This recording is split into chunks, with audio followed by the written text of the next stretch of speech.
It's a beautiful Tuesday from the Center of Unity, Abuja, that is the capital city of Nigeria.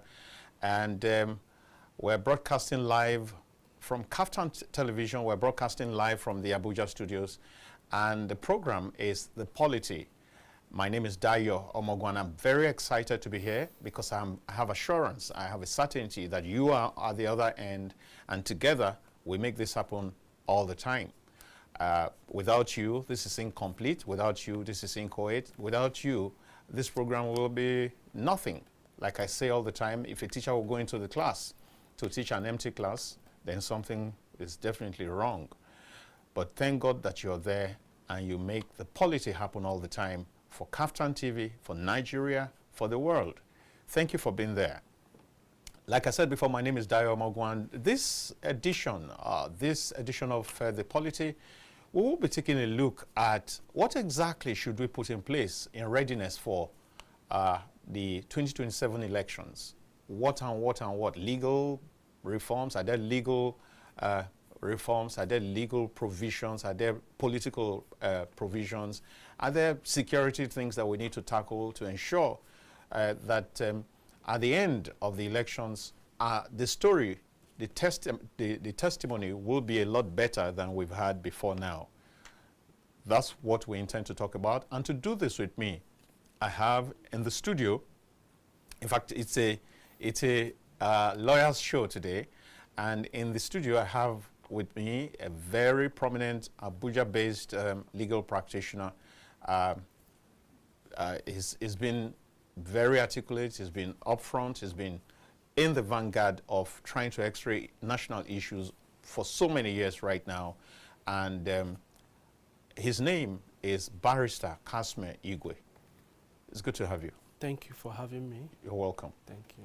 And then by remote, that is by Zoom, we will be connecting a little later with Barrister President Aigbokhan. That's the only person whose president now follow come.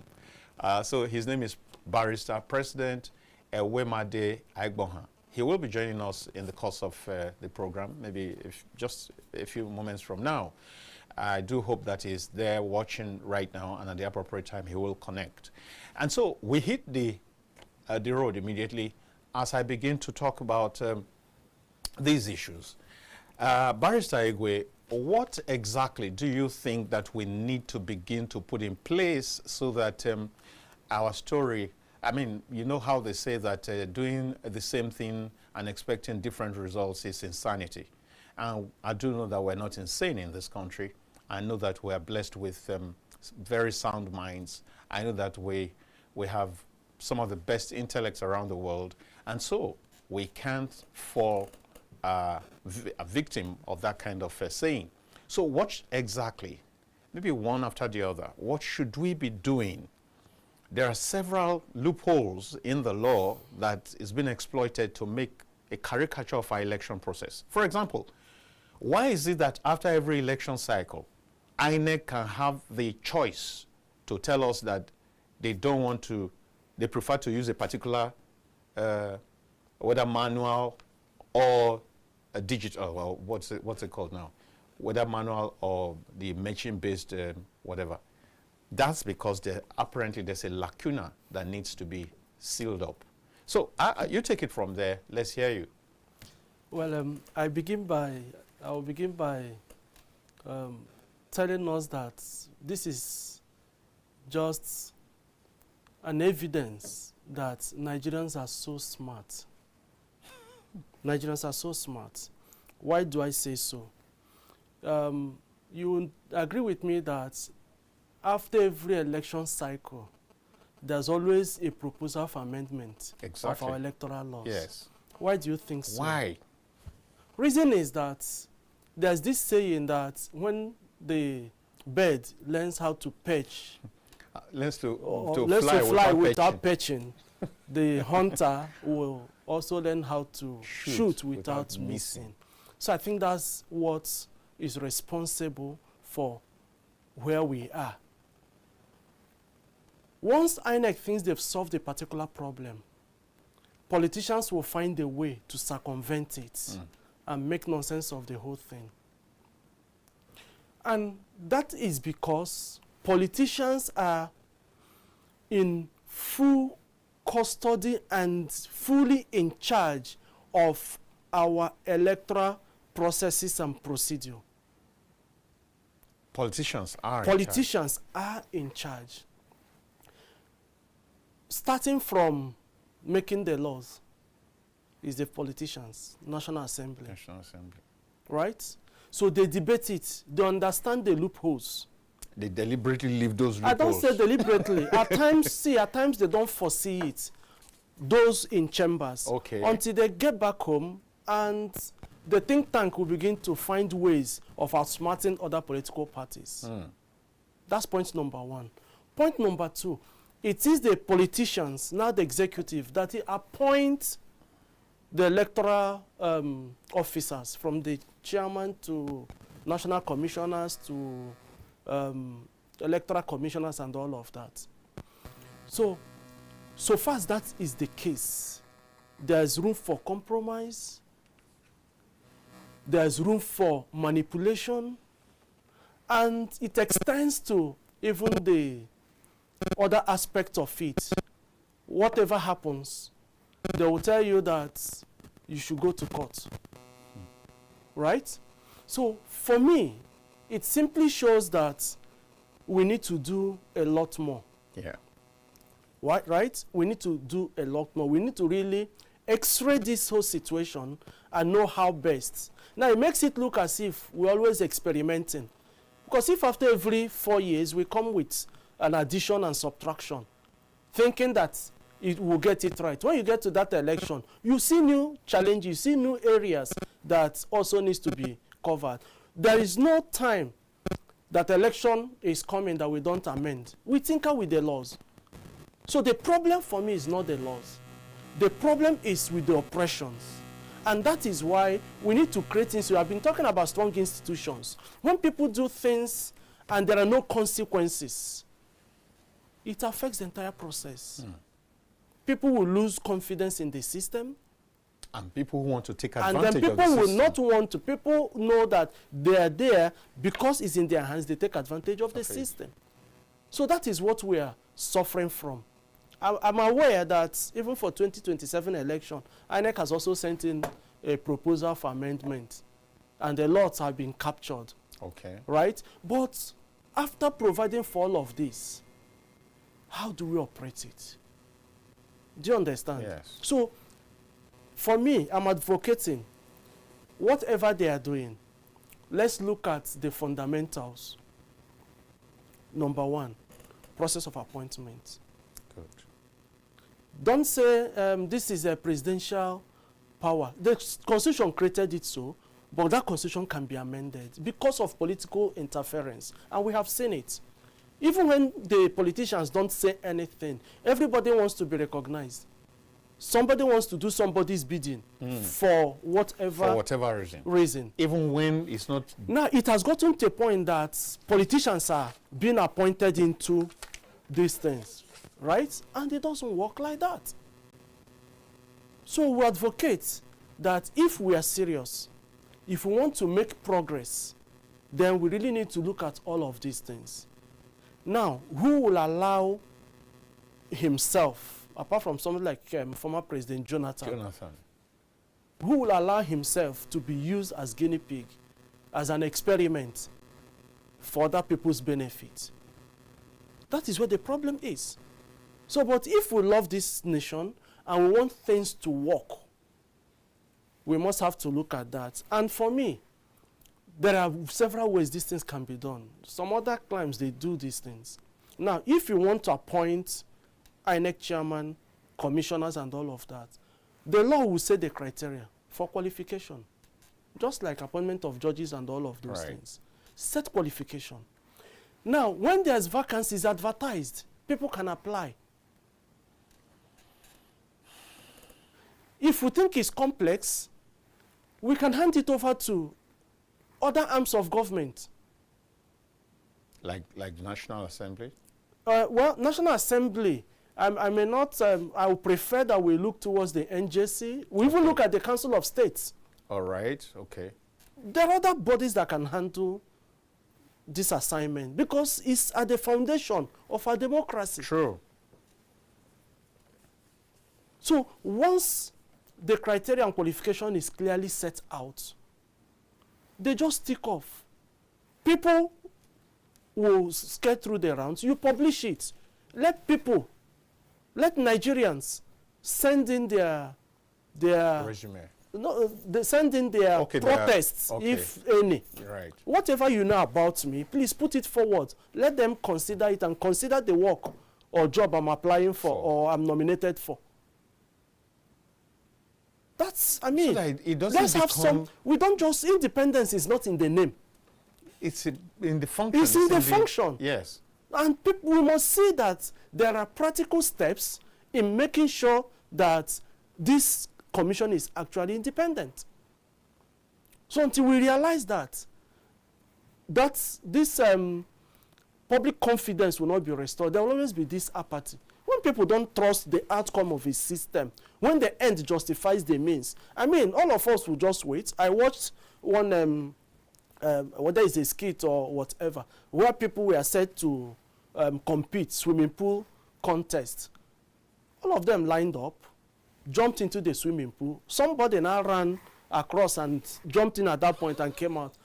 People saw that that's what she did. But she came out first, or he came out first, and was conferred as the winner. Wow. So you think that those people that were standing by and watching have not learned that it's the end that justifies the means. So you can do anything possible to ensure that you're there. And it's not healthy for our polity. It's not. So I think we really need to look at the kind of people we send in and how we send in these people. If really you want to get involved in election management, you don't have business. In fact, you should be barred for 10, 20 years from contesting, from accepting any appointment or handling anything outside before that time. Before and after. Right. So that you don't use it to confer unnecessary advantage on yourself or whosoever you think you're representing. So we really need to sanitize what is happening in INEC. Number two, I will also suggest that we balkanize INEC. They have too much powers. You can't be the alpha and omega. You conduct election. In fact, first of all, you register political parties. Yes. You regulate what they do. You can see that these days, just like what is happening in PDP now, with their national secretary thing, they are waiting for INEC to recognize any of the facts. Why should that be?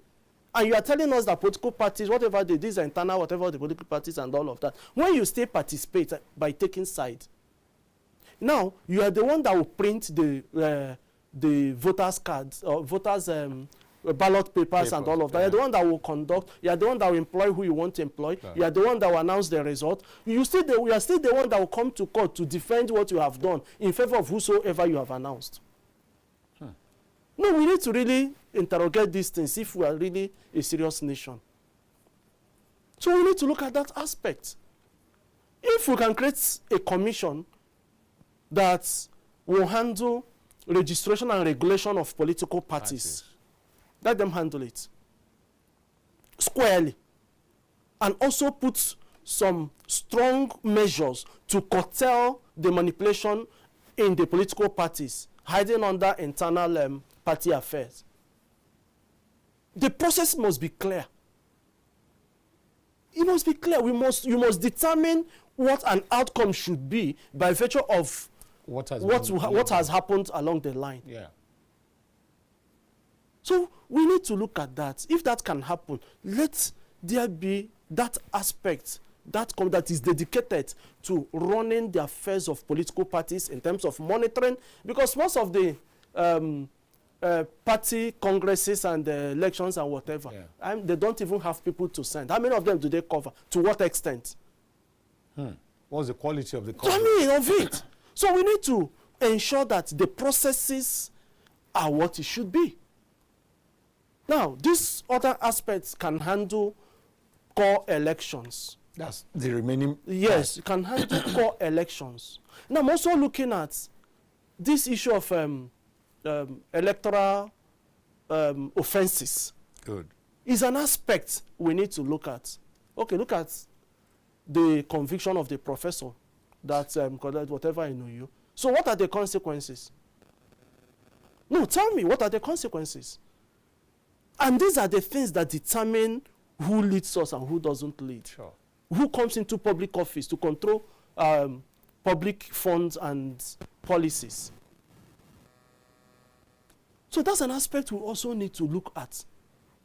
Beginning from, it's not everything executive. No. All of these parts should be coupled together to be able to get democracy. All right. All right. That's a very solid, a series of solid points that has been made by Barrister Igwe right there. Let's take a look too. All of us, let's take a look together at the case of that professor who was recently convicted. Now, of what use is that conviction? Of what use is that judgment? When the person whose bidding he did is in power and the judgment does not extend to him, so he suffers that alone. The person, and in any case, the person has even come to deny him entirely and say it was not because of him. So these are serious issues that we need to take a look at. How long should that kind of matter take if it's to make any sense when the tenure is almost through? Or no, it's even the other tenure, not this particular one, if I remember correctly. You can imagine that judgment is just coming at a time when the how do they say it now? The horse has left the stable. It's of non-effect whatsoever on the person for which the job was done. I think that that's very sad. I think that that's a huge travesty, a miscarriage, if you ask me. Because if that affects the professor, then it should affect the person he did the work for. Because what it says is that that person's mandate was not given. He didn't deserve that election. No, you can't also jump to that conclusion. How? Because in that election, he wasn't the only person that stood for that election. He wasn't the only person that stood for that election. So, you see, the thing is that ordinarily this thing should have served as deterrent, but just as I said before, hence there are no consequences. Things just happen. In this case, is there any provision anywhere that should affect the so-called beneficiary? Right? Now it brings us to the point that not every matter should go to court. All right. So what happens? INEC, as the electoral management body, has some powers, quasi-judicial powers, which they are not using. We saw it during Jonathan Buhari's, former President Jonathan, former President Buhari's announcement and declaration, where one of the ministers then, Orubebe also, was protesting. See, the same thing happened again, Dino Melaya and Mahmoud. You see, when there's a protest, when there are complaints from the conduct of the election, conduct of the officers that are under INEC, INEC has the right to sit back and investigate it and make a decision one way or the other. It's not everything you dump on the court for court to now do what INEC has been empowered by law to do. Okay, so if there was such complaint, taken care of that professor's case. What do you call it? INEC should have taken care of that. If there are infractions, for court to convict him means there is an evidence. So why didn't they look into those things and use administrative platform to deal with it? I don't know if you get what I'm saying. It happened in Abia State, the professor from Futo, that was unduly, there was this attempt to unduly interfere with the water, and she stood her ground. Sure, yes. She was celebrated. Yes. INEC took credit for it. So in this other case? So in this other case, it should have been so too. Oh, your concerns have been taken note of, right? So we suspend this for the next 48 hours or the next whatever. Set up a committee or a platform immediately. Let them look at it. Because if they had done that and the matter still went to court and he's convicted, we will now know the people we are facing. Because the court cannot give you what you did not ask for. They cannot also go outside the provisions of the law to make any decision or pronouncement. So there's a lot that we actually need to do. To correct. By and large, we need to amend our constitution. We need to amend the Electoral Act.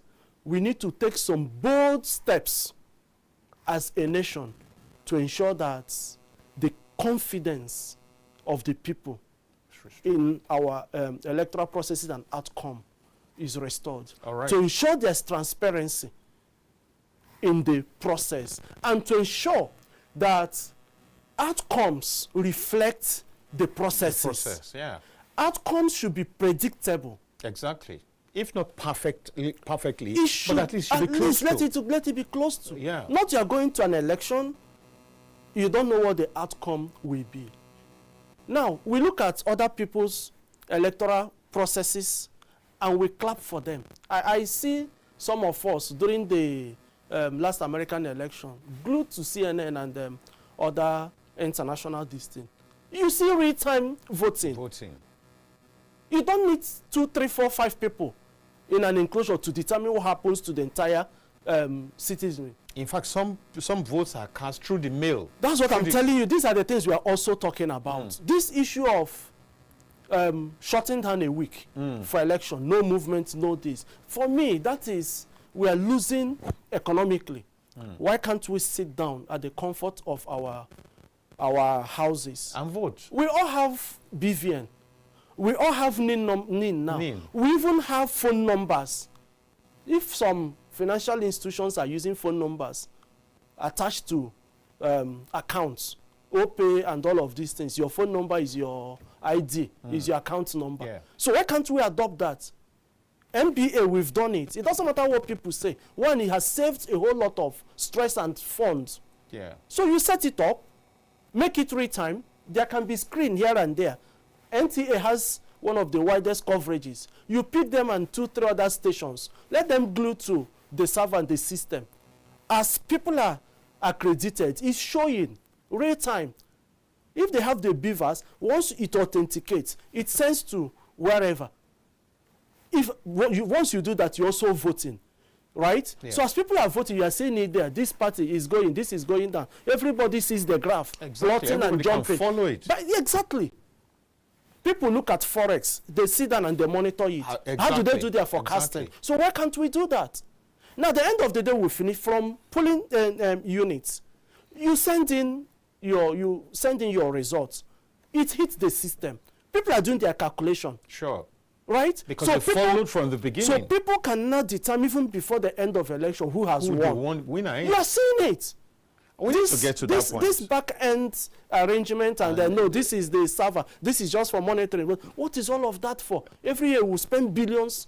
Every 4 years we spend billions for this empty. At the end of the day, what do we achieve? So there's a lot we can do. And as I said, Nigerians are very smart. If we identify this as a problem and we are ready and eager to solve it, I can assure you that you have people who even offer these services free of charge to ensure that we get to this. And who said that our diaspora people cannot vote? Why can't we get to that point where our diaspora people vote? Exactly. So these are the issues. I mean, if you can do transfer of money, if you can send a text to your mother in the village, if you can do all that, why can't we allow? There's a huge one that was achieved recently, the fact that prisoners can now vote. Big up. But let's take it further.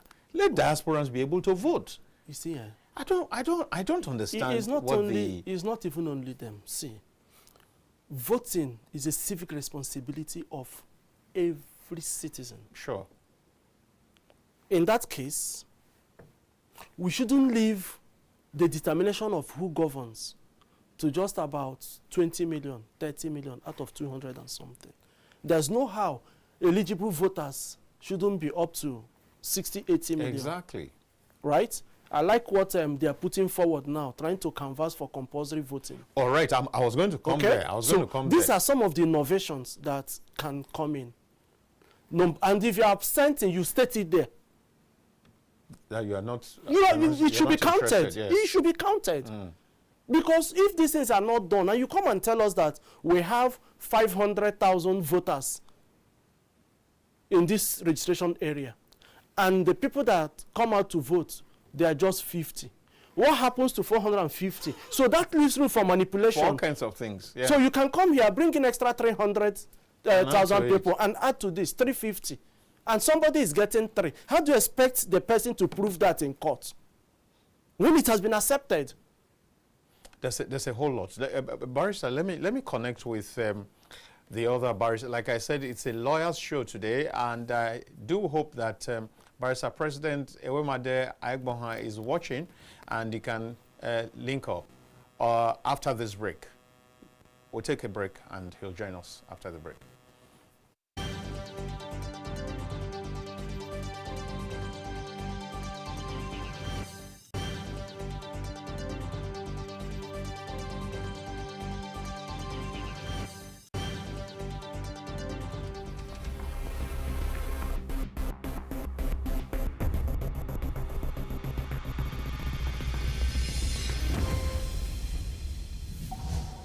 In the beginning, God created a beautiful world. 3, 2, 1. Action. And that's why, at KAFTAN Television, we imagine a beautiful world.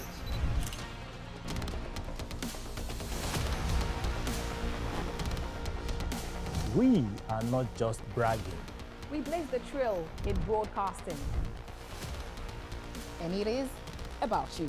At KAFTAN TV, broadcasting is not just about information, education, and entertainment. It's an aggregation of all you need to know in Nigeria and around the world to create signal. At KAFTAN Television, we have all it takes to be on top in broadcasting. Our mission is simple: to project Africa in a truthful yet positive manner. Wait, we're coming to you in style. Here we are, starting from September. Have a look at what the facts are. And as you say on KAFTAN TV, imagine a beautiful world.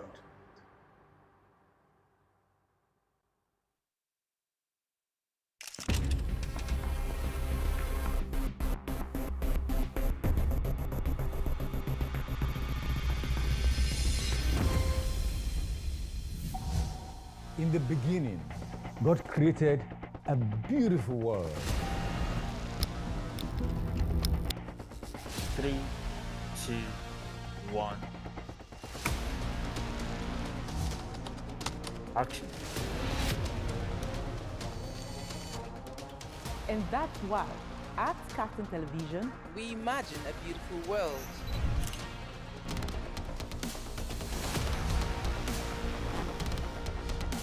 We are not just bragging. we blaze the trail in broadcasting. And it is about you. At KAFTAN TV, broadcasting is not just about information, education, and entertainment.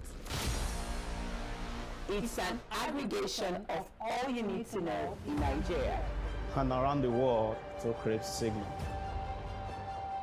At KAFTAN Television, we have all it takes to be on top in broadcasting. Our mission is simple: to project Africa in a truthful yet positive manner. Wait, we're coming to you in style. Here we are, starting from September. Have a look at what the facts are. And as you say on KAFTAN TV, imagine a beautiful world. Imagine a beautiful world. That's our slogan at KAFTAN TV. Hello there, I am Ruben Okala. Hello, I'm glad to have you join us again on the News on the Hour, reaching you live from our studio in the nation's capital.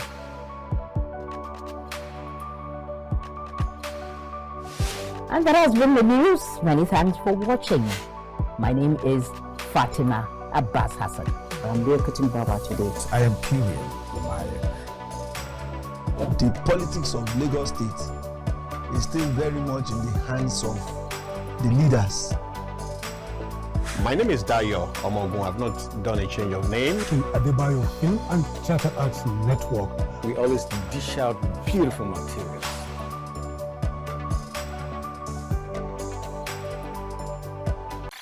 Imagine a beautiful world. That's our slogan at KAFTAN TV. Hello there, I am Ruben Okala. Hello, I'm glad to have you join us again on the News on the Hour, reaching you live from our studio in the nation's capital.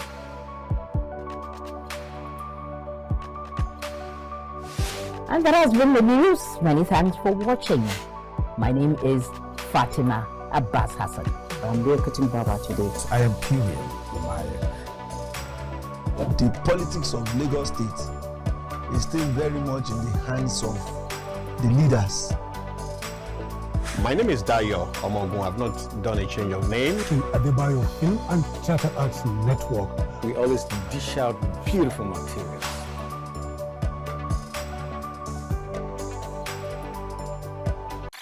Imagine a beautiful world.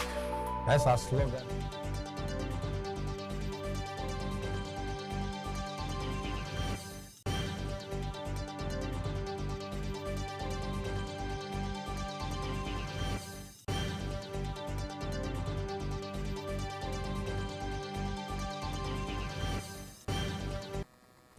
Welcome back to the Polity, and it's coming to you live from the Abuja studio of KAFTAN Television. By the way, let me remind us that KAFTAN stands for King Adebayo Film and Theatre Arts Network Television. It has nothing to do with KAFTAN dress. Well, you're welcome back, and we'll go right on to the barrister in the airspace, the barrister president, Igwe Aigbokhan. I hope you're there. Oh, great. Good to have you. Can you hear me? Yes, I can hear you. Now, let's go. What areas? I'm sure, were you watching before now? Yes. Yes. Okay, so you heard what your colleague, some of the points that were made by him. Now, let's have your way in on this, and what areas do you think that Nigeria should be reforming right now in order that we can have better outcome in 2027 concerning our elections? Reform the political parties. The parties as it is now have a level of independence, and the courts over the time have spoken that they don't have power to direct them except relates to areas of breach of right of fair hearing, crime, courts, very exceptions. I think political parties should be regulated. They need to have a register of political parties, to know the members of political parties, the ideology of a political party, those representing them at the executive level, and those representing them at the level of political ranking. This must be regulated. And when these rules are breached, NIC should have the power to sanction these parties. Because whether you like it or not, the candidate that will represent you today, tomorrow, in the future is going to come from a political party. Okay, sorry, Barrister Aigbokhan. Can you take that again? That the people who represent the parties at the executive level should be regulated by INEC. Did I get that right? Yeah. Okay. Yes, very well. Okay. But my point is this.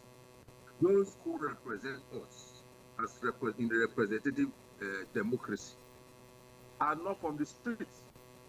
True. They are not independent candidates. True. They must come from a political party. So political party is so vital, is a vital vehicle that we need to know the fuel gauge, we need to check the engine, we need to check the tires. These people must be regulated. INEC is independent electoral commission. It's not one. It's not for any party. It's not for the government. That's why it starts with independent. It's independent of the government. Sorry. When you say INEC should regulate those people, you're saying that INEC should have its own standard, is it? Side by side with whatever the party decides, and whatever the party decides, whoever the parties choose should be looked at from the prism of INEC. Is that what you're saying? Yes, INEC should use the party's constitution. Okay, use the party's constitution. The party's constitution. to ensure they comply. To ensure compliance. All right. Yes, INEC should sanction at its rules. If a political party is violating its own rules, INEC should sanction. If a person is coming up to say, I'm a political party leader, INEC should check his register. So party membership should be with INEC. So if they want to confirm if I'm a politician, INEC just check the database and check which party my name is. So, okay, this person is a party, is a member of some party. So if Ula Balu about governance, about electoral process, should have a shift of focus to the party. To the party, the party all right? Must be regulated. It's an important vehicle. But if it is not regulated, we may all find ourselves inside the river soon. We are close to the brink. So that's the next suggestion I'm making. The second one is that there should be enforcement or sanction, like my colleagues have said. Election rigging is 3 years. 70% have been sanctioned for that. Influence of voters is 10 years with a fine, option of fine of about 1 million. So which party big bag have been sanctioned for this, even though we know that... Okay, so the laws are there, but they are not being enforced. The laws are there. They are not being enforced. So my postulation is very simple. We shouldn't go back to National Assembly for any adjustments. Okay. We have sufficient laws to regulate this process, save for the fact that INEC should be given a power to have a registrar of political parties. That is like a director. Director in charge of the directorate of political party to ensure that he regulates them and pin them to their own rules and their own constitution to ensure that there is transparency, there is a rule of law, there is wider room for political participation, there's more engagement, and most importantly, that people can have an ideology. You ask somebody what's the ideology of PDP, they don't know. What the ideology of APC, they don't know. Who are the members of the party, they don't know. Yet they are doing congresses, yet they are doing world meetings. So these things should be there. Expressly stated, the dues you are paying to that party should be there. Funds that you have raised for the party should be there. Labour Party has just raised the kind of one that there was so much money raised by Labour Party past presidential candidate, Benfica Obi. The data should have been with INEC on how much they raised in London, how much they raised in Europe, what have they done with the money, and what is left in the balance sheet. So focus has to be on the party by INEC, while we are also tinkering with other parts to ensure that there is good right for our electoral process. Last point is that there is already a suffrage right for prisoners to vote from 2014. The prisoners have the right to vote, and that extends to all other persons, including the military, paramilitary, UCO members. Oh. They can vote. They have the right to vote. That's a good one. Nothing stops the military from voting. Nothing stops the NYC members from voting. But there should be a mechanism for them to participate in the electoral process. A UCO member who is coming from Osogbo and serving in Abuja, registered in Osogbo, will vote in Abuja. So there should be a mechanism in a way that there's a collaboration. If a UCO member resumes in Abuja, he goes to INEC to get a special code. He uses his special code to vote to him as a UCO member, because it's an essential person. It's not my kind of person. I can come to Abuja and go back to my location and vote. But it's a special, it's on a national assignment. The military officers, they are on a national assignment. They should not be given a special code where they can go to any polling unit available and show their code and are allowed to vote in any polling unit where they are closest to, including the inmates. We have made this proposal to INEC. We are sure that maybe the next INEC chairman will come up will embrace the idea and be able to ensure that there is broader participation of voters. It's not all about saying that, voters must come out, citizens must come out and vote, compulsory vote. All right, this is what I'll do. Barrister, I'll get back to you on that, but let's first of all interrogate some of the points that you have made, because my guest here, your colleague, is not getting what you're saying, so I need to try to project it. And then now, he said that the focus, as far as is concerned, should be on the parties, that there should be less of tinkering with the electoral law, that as far as is concerned, the parties should be properly regulated. People who come to office through the parties should be how do you say it now, supervised by the INEC. And he tends to also agree with you that maybe there should be a separate body that registers parties, maybe like a directorate of party registration or something like that. That's what he said. And he's saying that why is it that if somebody says he's a politician, that from the INEC portal, you should be able to know, okay, this person is a politician, is a member of so-and-so party, straight away. So when you say that you've raised him up as one of the executives, he can check based on the information he has. I mean, INEC can check based on the information they have to confirm what you are presenting. And then on the basis of that, they can accept or not, or suggest to the party, because of this, that, this person will not fly.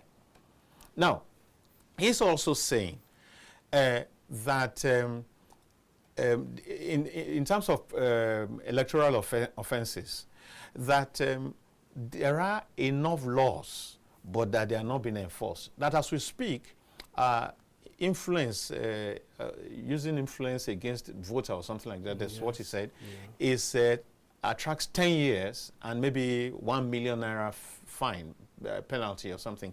And then he talked about the other one that has 3 years. But that's how many people have been prosecuted and sentenced? That there's almost none. And that's what needs to be done, enforcement, ensuring that there's compliance with the law. And then he also, there was the last point, maybe I'll need to get back to him. Yes, while you try to figure that out, let me start from the last point he made. Now, if there are enough laws to deal with that, which I agree with, and is not being implemented, we're not talking about properly implemented now, not being implemented, does it not show that either that INEC is overwhelmed or there's no capacity? Number two, you cannot also be a judge in your own cause, right? So all you need to do is to create that platform to ensure that what ought to be done is done. The way it is now is not working, right? So if we have the law, which we do have, whose responsibility? Is it INEC legal team? Do they have the prosecutorial powers? Is it the office of the Attorney General? How does it get to him? And mind you, if it's their political party that won, he's a beneficiary. Can he turn around to begin to prosecute the people that made it possible for them to be in office? Or is it the Nigerian police that are being paid by INEC to come and assist them? Or is it the ones that are being influenced by the politicians? Who does that?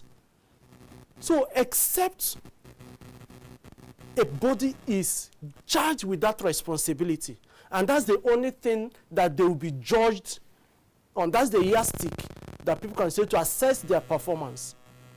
Now we talk about financial crimes. You know whose responsibility it is. You talk about official corruption. You know whose responsibility it is. So you cannot begin to judge those commissions and agencies by the mandate of others. The mandate for INEC is too wide.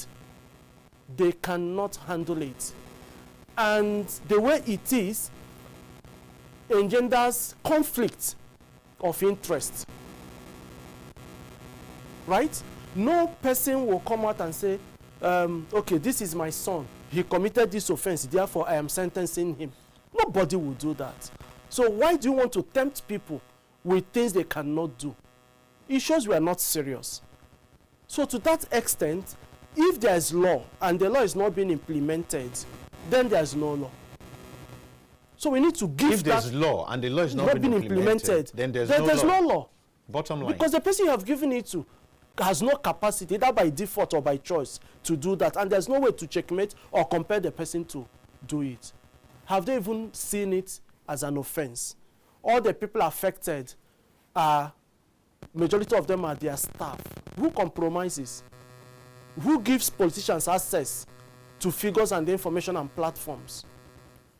If we are talking about vote buying, mind you, our elections are the most policed in the world. And police will sit down, or security agencies are there, yeah, these things are happening. They do happen. So are they clothed with the necessary powers and apparatus to deal with that? If those officers, if those officers at those polling booths arrest any of those boys, a call will come from upstairs. I can assure you. So what's the way around that? Now, that's what I'm saying. How do we overcome that EFCC even leaves their office on election days to go to polling units and start chasing people around. We should applaud them, because ordinarily, it's a surplusage for them. Somebody should take responsibility and be joined with it. The police or any security officer that should come there that they should be on the platform of that agency, not INEC. I can't call you to my occasion, to my feast. I feed you, pay your transport, and you come there and want to spoil my show. It won't work. So there are lots of contradictions and conflict of interest. So that cannot, until we set out and charge someone with that responsibility and judge the person by it, then we've not started. So I can't invite you to my feast, feed you, entertain you, make you happy, and then you come and spoil my show. If you have seen it happen, show me. And then it's not possible for your child to do wrong, and then you take your child to the law enforcement. It's very rare. That's very rare. So the barrister is saying we need to allocate that to a body. I agree. So that they take responsibility. That's what I've been saying, both for political parties registration and regulation. That should stay apart. Electoral offenses and all of that should stay apart. Let INEC focus on voting, elections. All right, now, let me quickly go to him. I hope he's connected. I hope you have connected back, Barrister President Aigbokhan. Okay. Please do try and reconnect. We're waiting. Okay, while we wait for him, I think the first point you made about INEC regulating the leadership of what? See, politician is not an occupation. What is it?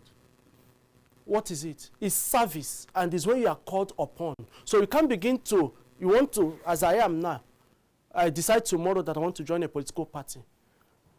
I join, and I'm being made an officer. You now go back to database of INEC to say I've not been in the system, I'm not a politician, or I don't have the capacity. First and foremost, political party is only a platform for you to enjoy your constitutionally guaranteed freedom of association. Is an inalienable right. Now, when you come in there, leadership is an internal party affair as it is today. The problem we are having is not from the leadership. Because if it's that, INEC are the ones that give a stamp of, when they tell you, okay, we are waiting for the list, INEC will recognize this. They are doing that. That's not where the issue is. The issue is, when we talk about internal party affairs, is when they conduct their primaries. The people that they send to monitor them, how do they monitor them? How are they complying with the electoral laws and guidelines for conducting their party congresses, conducting their party elections? Now, don't you think, let's look at what the barrister is proposing. Is it possible that a party raises a fraudster that's known to INEC, but known, of course, to the party, but they feel that that's their best candidate?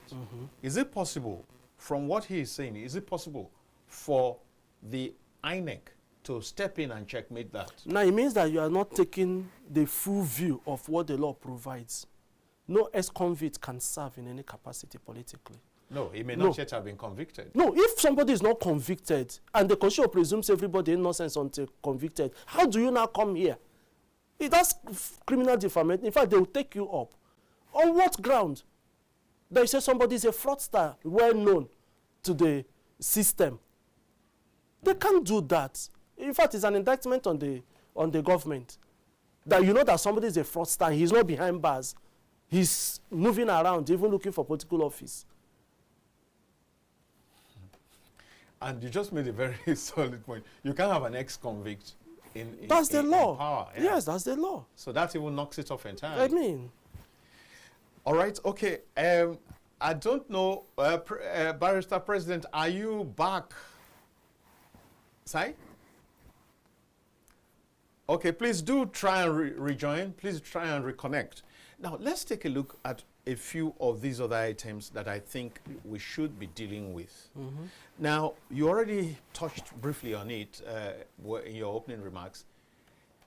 Can we progress from the president hiring the chairman of INEC, or maybe some a number of very important officers of that body, including the chairman? Is it possible for this to be given to another? You know, I raised such a thing here recently, and somebody said, maybe we should have INEC the president hiring, with the National Assembly having the power to fire, so that there's a countermanding. Let me take it to Barrister President. He's back now. Barrister President, let me ask you, do you think that it is okay for the president to be the one who appoints the officers, the top officers of INEC, including the chairman? Is it good that way? Don't you think that every single time that you pay the piper, you're entitled to dictating the tune, and this can get in the way of having pure elections in Nigeria? Yeah, that's very correct. I think the way judicial officers are appointed is the way the chairman of INEC ought to be appointed. The way judicial officers are appointed is the same way INEC ought to be appointed, INEC chairman ought to be appointed. I think the nomination should come from the Nigerian society and the NJC to the NJC. So the NJC screen those people as shortlist, and then they finalize. If they send out their finalists and send those Senate for confirmation. So the appointment should be by NJC and not by the president. Okay, the appointment of the chairman should be by the NJC. Yes. That's what you suggest. Yes. That tallies totally with what the barrister in the studio said a while ago. Yeah, I agree with him. You agree with him? I agree with him. Okay, yes. Okay. So, not just the chairman, I think that some top officers, like what do you call national commissioners, resident electoral commissioners, yes, and all that. I think that should be the process of their recruitment. Very correct. Very correct for you too. So that they can be independent. Yeah, so that they can truly be independent. Right. Independent. Okay, both of you are agreed on that. Now let's take a little step further.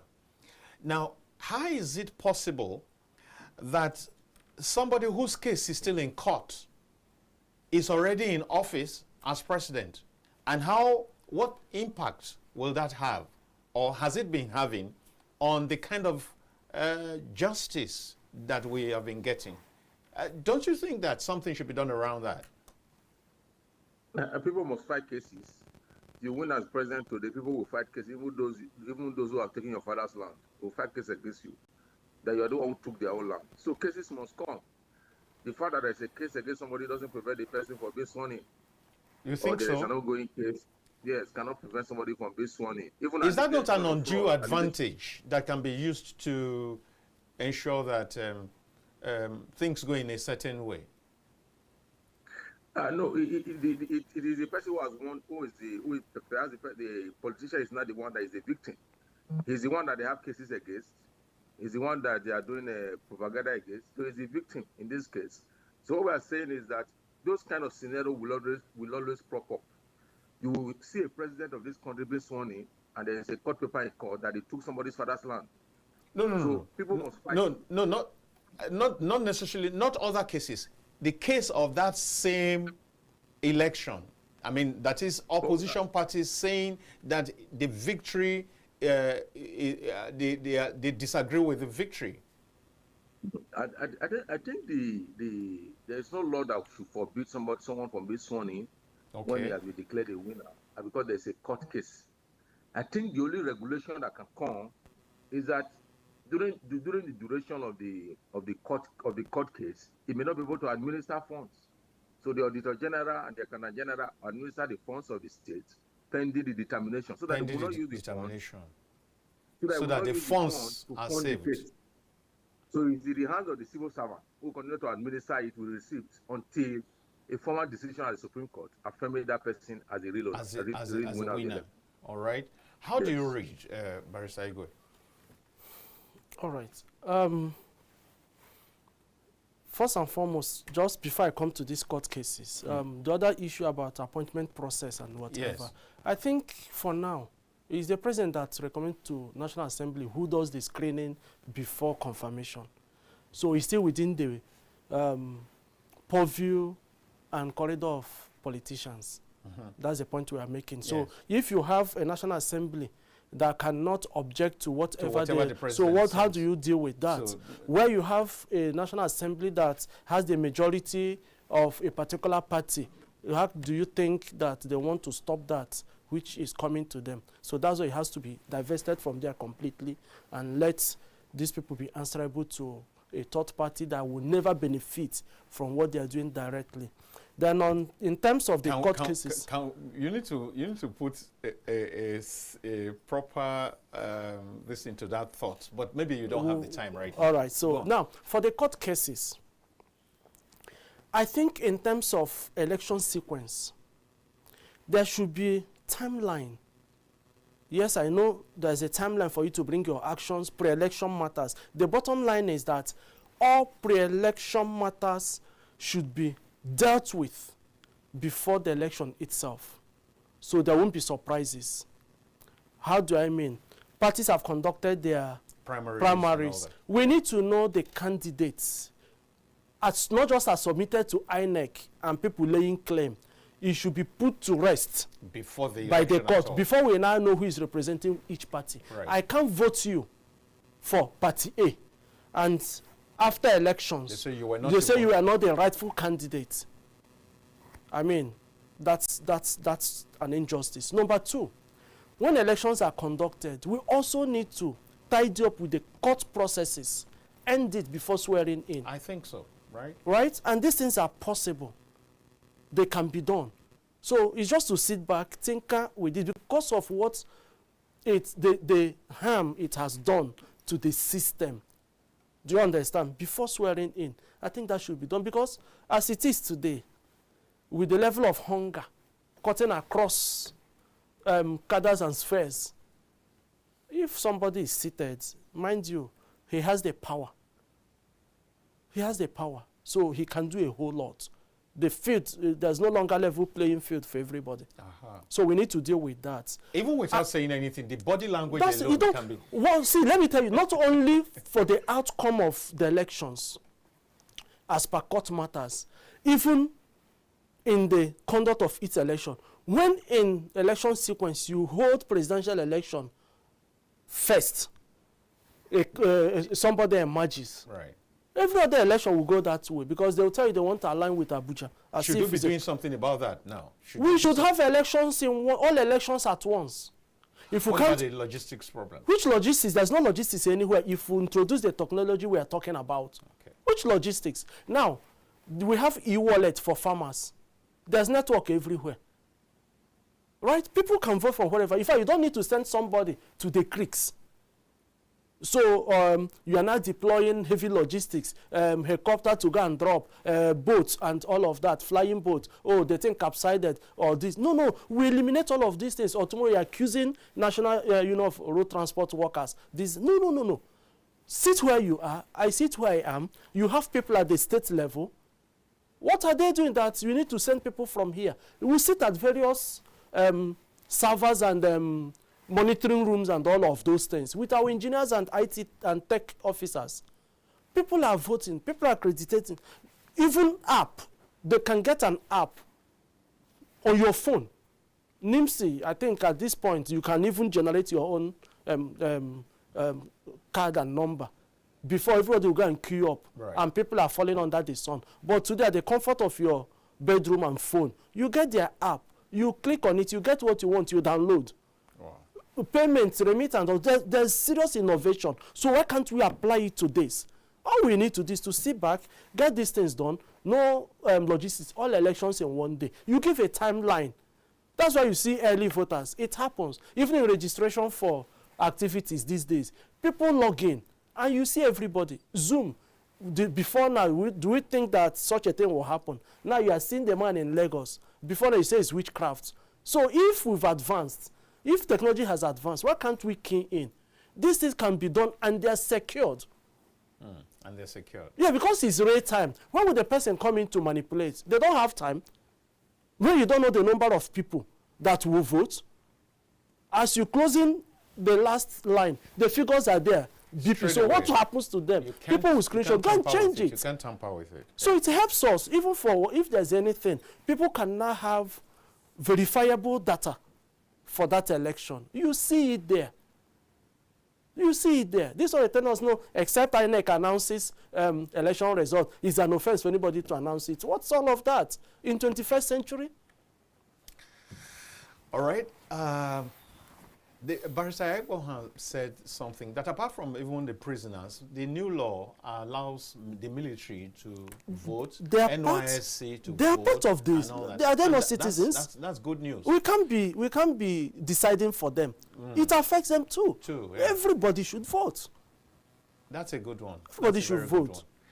And I think that we should just go the whole hog and allow the entire people. I mean, we get so much money from diasporian Nigerians, and the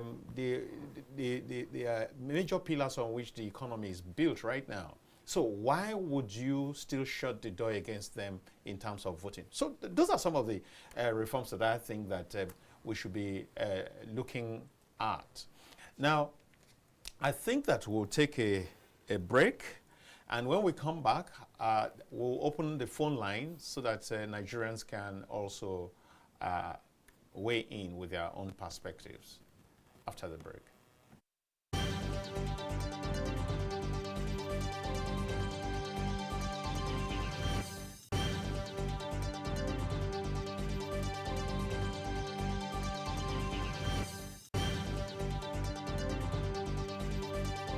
When we say on KAFTAN TV, imagine a beautiful world, we're not just bragging, we know our onions in the world of broadcasting. One of our outlets to express ourselves to the world is our flagship program, Matters Arising.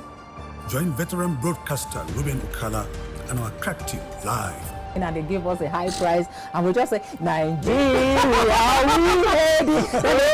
As I said earlier, the lyrics is up, talking about the old new national. On KAFTAN TV, StarTimes channel 480 and 124, as well as NIGCOMSAT frequency 12518, symbol rate 29500, Monday to Friday at 8 p.m.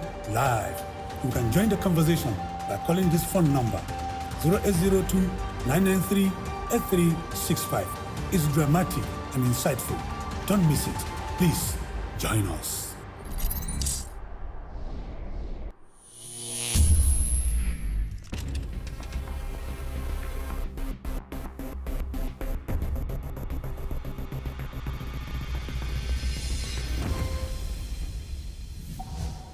In the beginning, God created a beautiful world. 3, 2, 1. Action. And that's why, at KAFTAN Television, we imagine a beautiful world.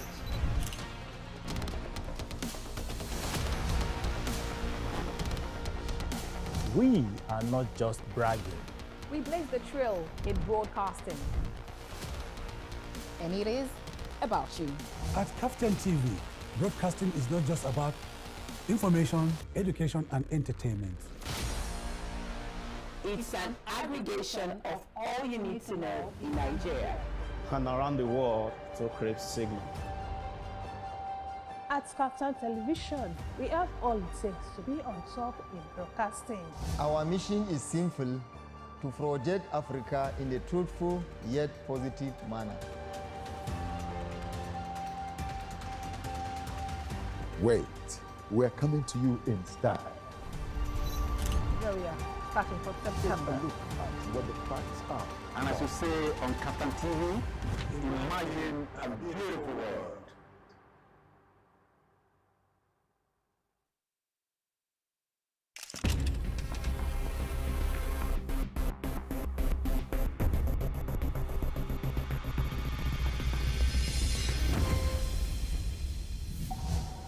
In the beginning, God created a beautiful world.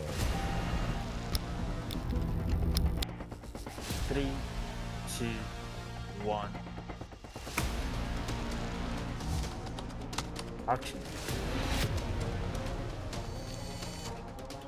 And that's why, at KAFTAN Television, we imagine a beautiful world.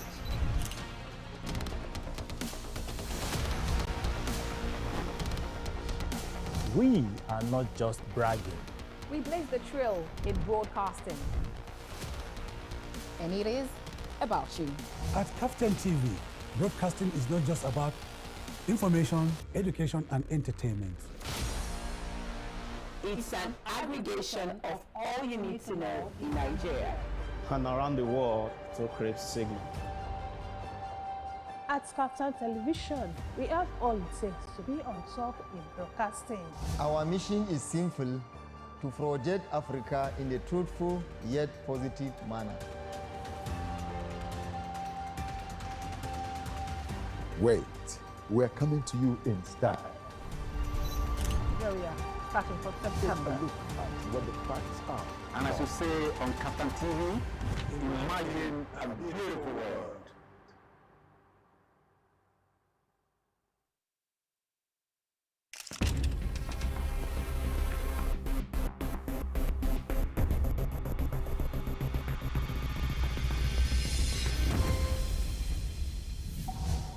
In the beginning, God created a beautiful world. 3, 2, 1. Action. And that's why, at KAFTAN Television,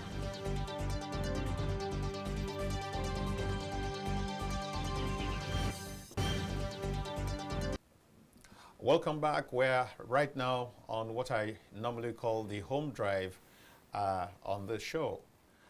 This is about the last segment. We have less than 20 minutes, and we're throwing the line open. 08029938365 is the number. If that is too fast, it's on the screen, and I can repeat it slowly. 08029938365. Let's have your own contributions from wherever you've been watching from. Of course, you know the drill, your name, your location, and cut down the volume of your TV set. Walk away from it a little bit so that you're not too close and there's no unnecessary reverberation and interference. So let's have you call in. I'm sure you've heard the two lawyers have spoken. They've agreed on certain areas. They have also expressed some different stance. For example, Barrister President Aigbokhan did say that he doesn't see anything wrong with somebody being sworn in while the case is still in court. According to him, all that is required is that he will not be allowed to spend money. He should not be allowed to spend money. The civil servants should run the show until the court dispenses with the case. Whereas the barrister in the studio with me, Barrister Casmir Igwe, says that as far as is concerned, I mean, there's too much power in the hands of whoever is already in the seat, and he doesn't even have to utter a word for things to be done in his favor. And so as much as possible, the cases should be dealt with before the swearing in. I think that for many Nigerians, that's what they think should be the order. But as we go along, the whole essence of all this is to come out with the best position and to do the needful before the next elections. Because, I mean, let's look at it critically. 5 people contest. They say one person has won. 3 people say, no, we reject that result. We do not agree. And then yet the person goes ahead to get sworn in, and then you are now fighting. I mean, it's like somebody is sitting up above you and you are fiddling, you are playing, you are fighting with his legs. I mean, it's it's a mismatch, as it were. That's not level playing ground. That's not level playing ground. So if we were to have level playing ground, we probably would have to position, give dates to those elections in such a way that the elections are concluded, and within the space remaining, the court cases are dispensed with before the swearing in. Hello. Hello, good evening. I don't think it's yet evening, but you're welcome all the same. What's your name and where are you calling from? Please, good afternoon, Nigeria. Right. My name is Jibrin. Jibrin. Speaking from Abuja. All right, go on, please. I supported all the barristers. You know, the problem of Nigeria is reform, election reform. If election has not been reformed, all this thing we are doing is null and void. Number one, go to local government in the state. You cannot tell me that all the governors, all the local government chairmen are from APC or PDP or whatever you say. Unless they come where election has been reformed, and each out of 20 or 15 local government, maybe SDP get 2, PDP get 3, APC get 4, so that all together they can be able to battle there. From there, that is from grassroots. When you get it right from grassroots, it's okay. And again, you can look. Now somebody ring the election for somebody. That man is already the president he's already a Senate president. You say you don't know the person. Can you imagine? The professor is suffer for that now.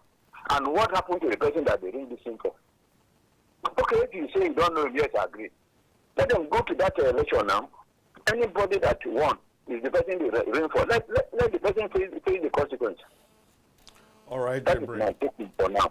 Thank you very much.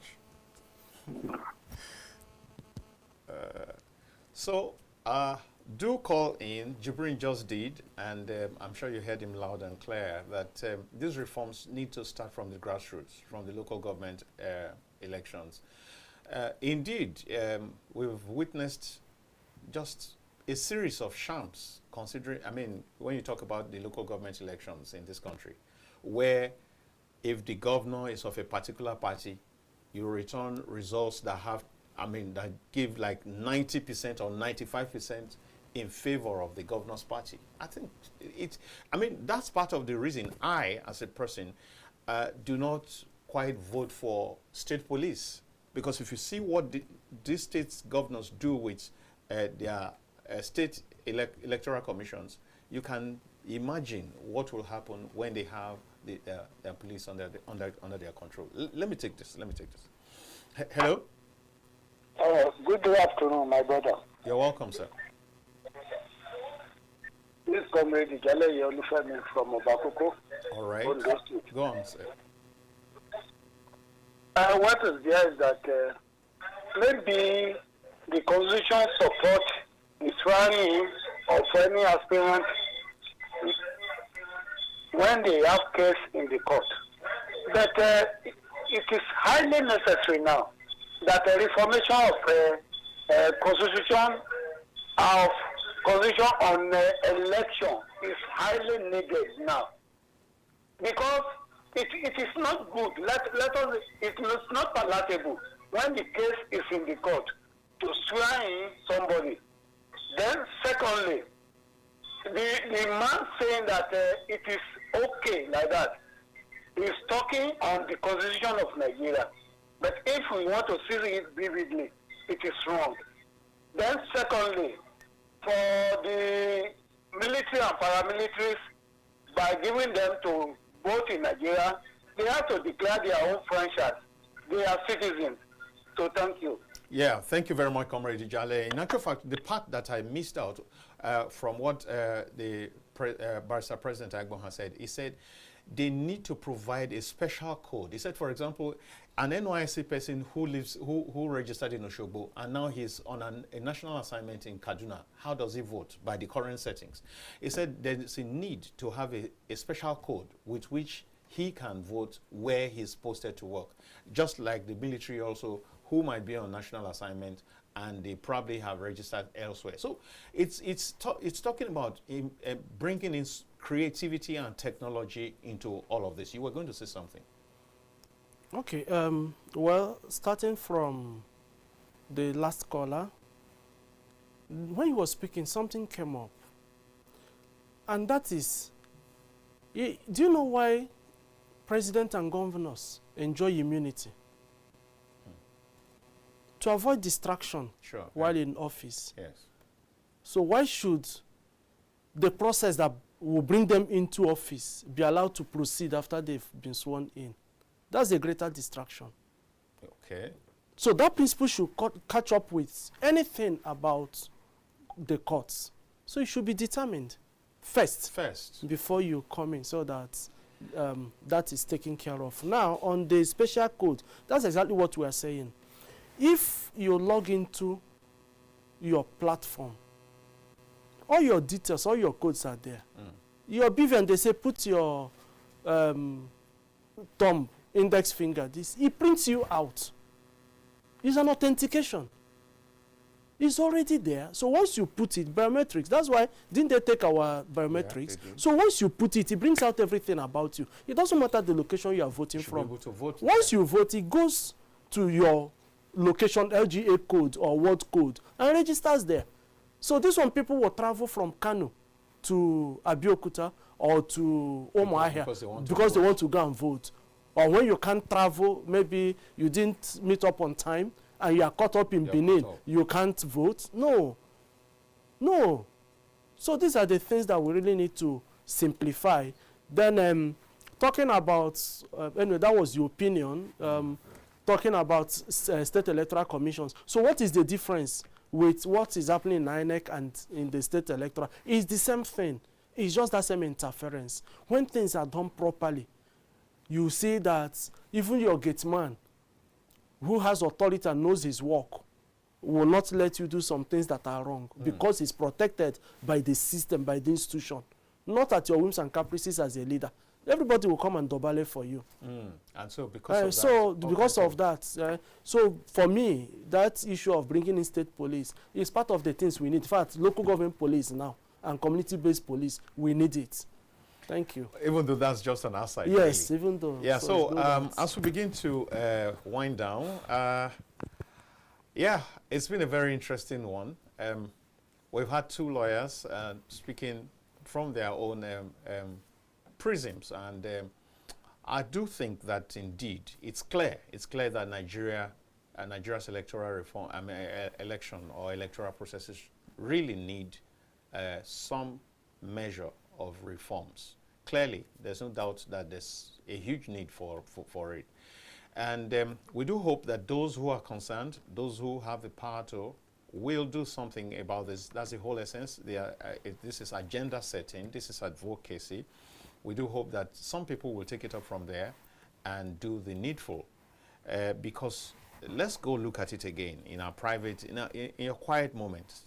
Take a look at the fact that 5 of us have been involved in a contest, and one of the persons has been thrown up as the winner. But we say, no, we don't agree.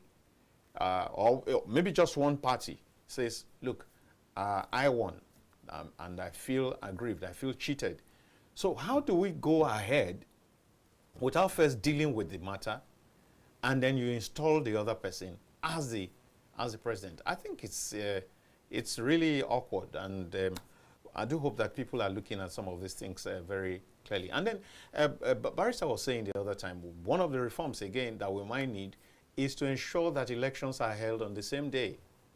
Just bring in a lot more technology to make things easier, and we won't have all these issues, because we have seen over time that wherever the presidency goes is where there's a bandwagon effect on other elections, and it ought not to be so. So if you are going to be able, if you are going to insist on having independence concerning all the elections, it's better to go that same day. So people will vote according to, they have no premonition, they have no information about who is winning what. So everything will come out perfect, I mean, near perfect. I think that that's the way that we should be going. And there are several other things that we need to also take care of. And by the way, security is a big one, because where there's no security, how can you even vote? So I think at this point, we will need to begin to round up. I must say thank you very much to Barrister Casmir Igwe. Thank you for having me. And I also want to say thank you to Barrister President Ewemade Aigbokhan. He was the one we connected via Zoom. Thank you very much for being there. And I want to say thank you to Nigerians and everyone, all the viewers who have stayed tuned to KAFTAN TV. Please do remember to tell your neighbors that this is where it's happening. There's no better station today than KAFTAN TV. And I really want to say thank you also to the production team. Thank you, every one of you. Big job you're doing. Big up. And let me say, at this point, my name is still Dayo Omoogun. And I like to say bye-bye at this point. Tomorrow is another day. Macaulay will be here on the Polity.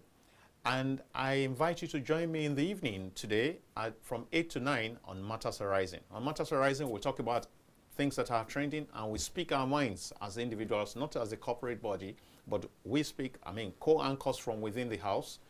We speak our minds as we feel concerning trending issues. And it will be another time by 8 to 9 this evening. Please do join me. Thank you very much.